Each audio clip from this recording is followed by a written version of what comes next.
Salut, c'est Trado, je suis content de vous retrouver pour la mise à jour de l'indice parisien. Alors on va commencer par l'unité de temps mensuelle comme d'habitude. L'unité de temps mensuelle montre vraiment des signes de fragilisation mais pas de signal baissier. Regardez, la tendance est toujours haussière, c'est évident, le nuage monte, la M20 monte et on est toujours soutenu par cette oblique de long terme ascendante qui fait des miracles. Néanmoins, je vous rappelle qu'à à une séance finalement de la fin du mois, on est toujours sous le coup de cette couverture en nuage noir qui doit être confirmée par une bougie baissière pour le mois qui est en cours, le mois de décembre. Et si c'était le cas, effectivement, on pourrait s'inquiéter un peu davantage. Mais bon, pour l'instant, ce sont simplement des prédispositions baissières, mais rien de concret. En tout cas, rien tant qu'on n'aura pas cassé ce support très fort constitué de la M7, de la Tenkan et du nuage. Donc il ne faut pas paniquer pour l'instant, il faut simplement surveiller de près ce message d'alerte. En unité de temps hebdomadaire, c'est la même chose. On est toujours en tendance haussière, on le voit bien, le nuage croît, la M20 croît. On est sans doute en train d'attendre un retour sur la M20. Les cours ont été stoppés net ici par les 5410 puisque ça fait 1, 2, 3, 4, 5 semaines que l'on essaye de batailler pour passer au-dessus. Et la bougie de cette semaine qui est quasiment terminée n'a même pas réussi à aller tester cette résistance. Donc c'est un accès de faiblesse qui est quand même assez important. Et comme je l'ai dit, c'est sans doute un retour à la M20 qui semble se profiler. Les cours n'ont pas réussi à descendre jusqu'à la M20, c'est pas grave, qu'à cela ne tienne. On attend la M20, on attend que la M20 monte et on verra ensuite ce qui va se passer, mais on est clairement plombé. Si on regarde l'unité de temps journalière, celle qui vous intéresse le plus, eh bien, beaucoup de choses à dire aujourd'hui, comme d'habitude. La première des choses à dire, et ça crève les yeux, c'est que la bougie du jour est une bougie de baisse avec 0,6% de baisse. Il faut remarquer que les haussiers n'ont même pas réussi à solliciter, comme ça a été le cas le 27 et le 22, et bien le cluster de résistance constitué de la M20, de la Tenkan, de la M7 et de la Kijun.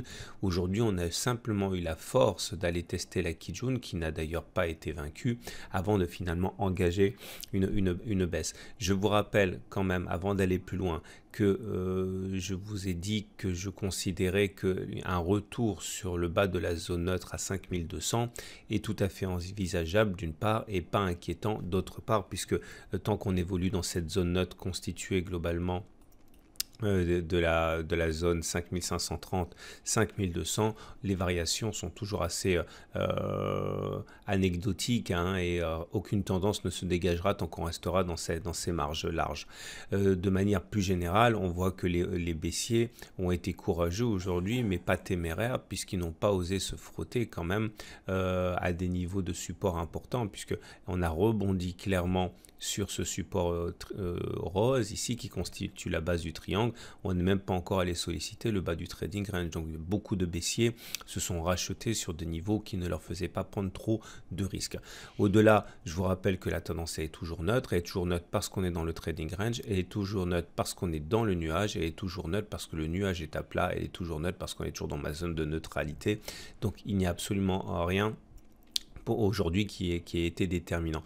Vous remarquerez également que le travail de support du bas du triangle a été facilité également par la lagging span. Vous voyez la lagging span qui représente les cours projetés 26 périodes en arrière, et bien sont venus buter eux-mêmes sur un autre support qui est en fait la bougie que vous voyez là.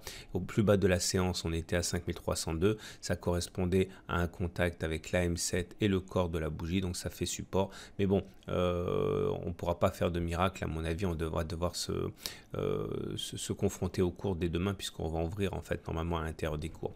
Voilà ce qu'on pouvait dire pour le CAC 40. Je terminerai en signalant quand même que les triangles ascendants droits se cassent plus souvent par le haut que par le bas, dans 0,7, dans 70% des cas, pardon. L'objectif généralement Il y a plusieurs façons de le faire, hein. Je vous envoie à mon module de formation, mais une des façons de faire, c'est de prendre la hauteur, hein, de la dernière oscillation que l'on reporte au-dessus du point de cassure. Ça vous donnerait un objectif éventuel à 5590, hein, ce qui serait absolument pas impossible, hein. Ça nous projetterait au-delà de la zone de neutralité, mais c'est un objectif parmi les 3 qui sont calculables. Et comme 70% des clôtures se font des cassures se font par le haut et pas par le bas, certains attendent souvent que l'on ait cassé ce triangle par le haut avant de poser un trade, hein. On y reviendra le cas échéant, mais en tout cas il faut savoir que certains, beaucoup plus aventureux, achètent dès le contact avec le bas du triangle en mettant un stop loss, hein, en dessous en cas de sortie, hein, sous le triangle, hein. Bon, regardez un petit peu le plan de trade de demain, celui de vendredi. Bon, vous remarquerez plusieurs choses. Je vais faire un petit peu le ménage. Effectivement, là c'est très clair, on a rebondi sur le bas du triangle ascendant. On n'a pas réussi à casser un niveau clé, hein, permettant d'engager un trade, hein. Je pense néanmoins qu'on va pouvoir se peaufiner le scénario en rajoutant cette zone ici, qui pourrait être assez intéressante à exploiter aussi, hein.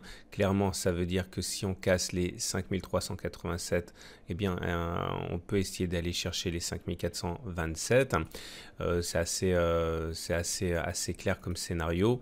En cassure de l'oblique noir, ce serait 5315. En cassure et en clôture sous les 5315, ce serait 5301, etc. etc.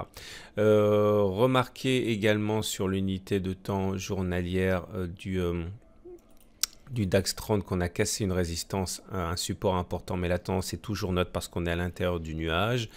Regardez sur le Belvin à présent, c'est pareil. Le Belvin est plutôt faible, hein, puisque vous voyez, on est sous le nuage, mais toujours dans une situation où la lagging span est au-dessus des cours, donc on n'a pas de feu vert pour la baisse. Et de toute manière, la tendance, elle resterait baissière neutre de toute manière, puisque le nuage, il est à plat. Et pour les indices US, ce qui est intéressant, je pense, aujourd'hui, c'est de remarquer que si le Dow Jones est en train d'inscrire un record historique en clôture, hein, puisque en séance, on est allé plus haut, mais en clôture, on n'est jamais allé plus haut qu'aujourd'hui, hein, à 24 819. Sur le SP500, par contre, il y a un signe de fragilisation beaucoup plus manifeste, hein, puisque la M7 commence à décroître. On est vraiment en train de tutoyer, hein, le support là qui semble à 2 doigts de casser. Bon, il faut pas prendre de l'avance et anticiper trop, mais on voit que la sollicitation est très très forte de ce support et que le retour à la M7 tend les bras au SP500. Voilà ce qu'on pouvait dire. Je vous souhaite une bonne journée, une bonne soirée et je vous dis à demain pour la mise à jour.